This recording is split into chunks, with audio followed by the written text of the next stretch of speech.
Est-ce que toi aussi il t'est déjà arrivé de signer ton contrat d'assurance sans savoir ce que tu signes au juste? Ne t'en fais pas, on est nombreux à faire ça.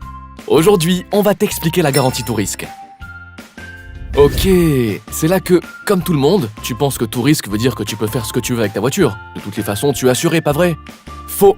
L'assurance tout risque assure tous les dommages subis par ton véhicule assuré suite à une collision avec un autre véhicule, avec un corps fixe ou mobile, ou si ta voiture se renverse sans collision préalable. Autrement dit, que l'accident soit avec un tiers identifié ou pas.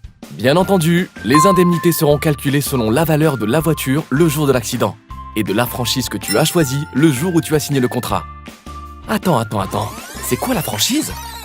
Eh bien, quand tu fais une demande de remboursement à ton assurance pour réparer ta voiture après un accident, il reste toujours un montant à ta charge, non? Eh bien, c'est ça la franchise.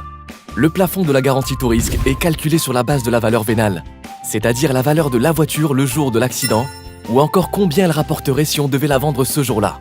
Dans le pack RCI, la franchise est de 3% de la valeur des réparations, avec un minimum de 2500 dirhams pour le premier sinistre. À partir du deuxième sinistre, ce minimum double et devient 5000 dirhams.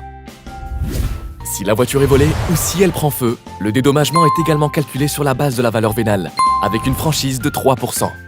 Par contre, en cas de bris de glace, tu as droit à 5000 dirhams par an sans franchise. Ce que nous venons d'expliquer sont juste les indemnités. Or, ce pack ne comprend pas que des indemnités, mais aussi de l'assistance. Si tu as un accident et que tu déposes ta voiture au garage, tu as droit à une voiture de remplacement, pendant 6 jours et ce, 2 fois par an. Ce qui veut dire que la 3e fois, tu devras courir derrière les taxis ou faire de la marche. Tu peux même demander le remorquage de ta voiture vers le garage le plus proche du lieu de l'accident. Ok, donc, pour récapituler, la garantie tout risque ne veut pas dire que tu es assuré dans tous les cas, mais juste dans les cas que nous venons de t'expliquer avec les conditions que nous venons d'énumérer. Compris? Voyons un peu ce qu'il faut faire en cas d'accident. Tu vas te diriger vers le garage Renault le plus proche, dans les 5 jours qui suivent l'accident. Attention! En cas de vol de ta voiture, tu n'as que 24 heures pour faire ta déclaration. Tu vas prendre avec toi les papiers suivants. Ton bulletin d'adhésion à l'assurance RCI, le constat à l'amiable ou la déclaration de sinistre. Si l'accident s'est produit avec un tiers identifié, c'est le constat qu'il faut avoir. Mais si l'accident était fortuit, dans ce cas, c'est la déclaration de sinistre. L'attestation et le contrat d'assurance de responsabilité civile. Et une photocopie de la carte grise.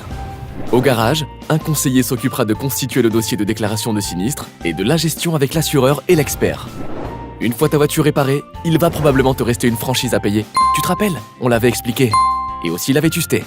Ah oui, celle-là on ne l'a pas encore expliqué. Ok, en fait, plus ta voiture est ancienne et plus elle a roulé, elle et ses pièces n'ont plus la même valeur.